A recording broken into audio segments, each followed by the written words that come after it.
Imagine you're on a plane, 30,000 feet above the ground, with nothing outside your window but darkness and clouds. Inside the cabin, everything feels normal: quiet conversations, the low hum of the engines, a flight attendant moving down the aisle. No one is afraid. No one suspects anything. And why would they? Because danger doesn't always look dangerous. Sometimes, it looks completely ordinary. A man sits quietly in his seat. If you saw him, you probably wouldn't remember him. Average height, black suit, white shirt, thin tie. Nothing about him stands out. He's the kind of person your brain ignores without even trying. And that's exactly what makes him dangerous. Because inside his briefcase is something that's about to change aviation history forever. November 24, 1971, the day before Thanksgiving. Airports are crowded, people rushing home, families waiting. And in the middle of all that chaos, one man walks calmly into an airport in Portland, Oregon. No rush, no nerves, no hesitation. He walks up to the counter and buys a one-way ticket, from Portland to Seattle. A short flight. About 30 minutes. The name he gives is D.B.Cooper. And no one questions it. Back then, air travel was different. No ID checks, no long security lines, no scanners. You could simply walk in, buy a ticket, and board a plane. And that's exactly what he does. He boards Northwest Orient Airlines Flight 305, takes his seat, lights a cigarette, and disappears into the crowd like he was never meant to be noticed. Minutes later, the plane takes off. The city fades beneath them, lights shrinking into the distance, and the aircraft climbs into the dark sky. Everything feels routine. Passengers relax, some reading, some staring out the window, some just enjoying the quiet. It's just another normal flight. Until it isn't. A flight attendant walks past his row. He signals her to come closer. She leans in, expecting something ordinary. He hands her a small folded note. She barely reacts. This kind of thing happens. Passengers leave messages, phone numbers. Without thinking much of it, she slips the note into her pocket. Then he leans forward slightly and says, in a calm, steady voice, "Miss, you might want to read that note now." There's something in his tone, not loud, not threatening, but controlled. Certain. Enough to make her stop and pull the note back out. She opens it. And in that moment, everything changes. "I have a bomb." Her heartbeat spikes. The noise of the cabin fades into the background. She looks at him again, this time really looking, trying to figure out if this is real. He doesn't smile. He doesn't panic. He simply opens his briefcase just enough for her to see inside. Wires. Cylinders. Something that looks very real. Very dangerous. And just like that, this is no longer a normal flight. This is a hijacking. But what makes it truly terrifying isn't the bomb, it's him. He's calm. Too calm. No shouting, no threats, no sudden movements. He speaks like a man who already knows how this is going to end.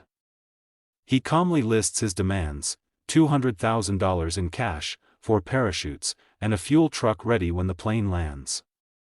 The message reaches the cockpit, and then it reaches the ground. Within minutes, what started as a routine flight becomes a national crisis. Authorities scramble. The FBI gets involved. Plans are made. Money is gathered. Every bill carefully recorded. And yet, inside the cabin, nothing changes. Passengers are still talking, still relaxing, completely unaware of what's happening around them. They don't see the danger sitting just rows away. And Cooper? He orders a drink, lights another cigarette, and takes a slow sip, like this is just another ordinary day. The plane circles above Seattle, burning fuel, buying time. Down below, everything is in motion. Finally, clearance is given. The aircraft begins its descent. Runway lights appear in the distance, growing brighter as they get closer. And then, the plane lands. The money is delivered. The parachutes are handed over. And one by one, the passengers are released.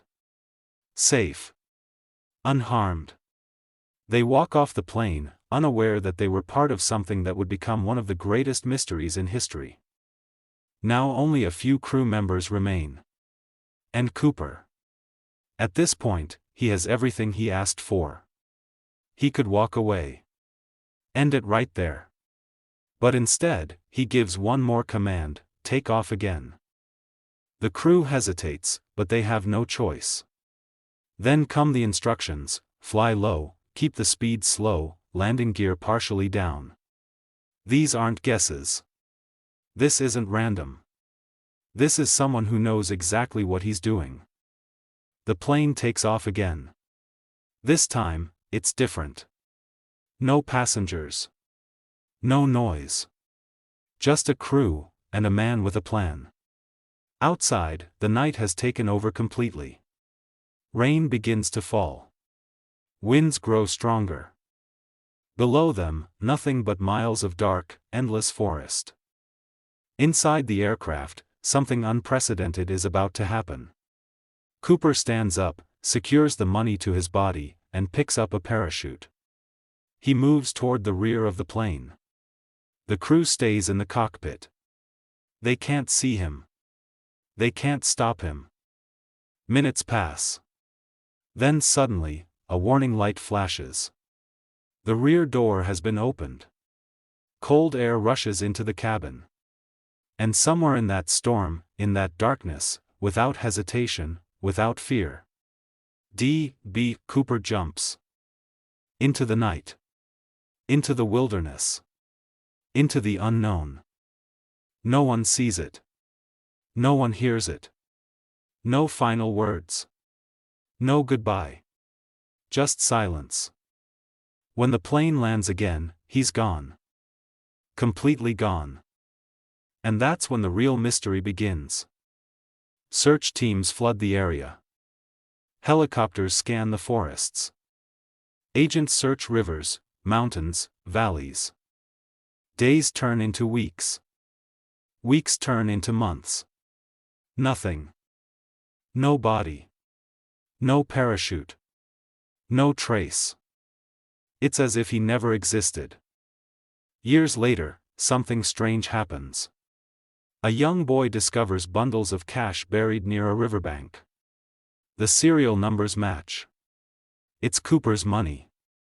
But Cooper himself? Still missing.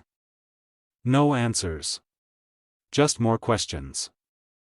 Did he survive the jump? Was he trained? Or was he just a man who took a risk and disappeared forever? Decades later, the case is officially closed. But the mystery isn't. Because some stories don't end, they stay alive. In questions, in theories, in imagination. A man boarded a plane. He asked for $200,000. He jumped into the night. And the world never saw him again. So now the question is, if you were on that plane, and you looked at him for just a second, would you remember his face?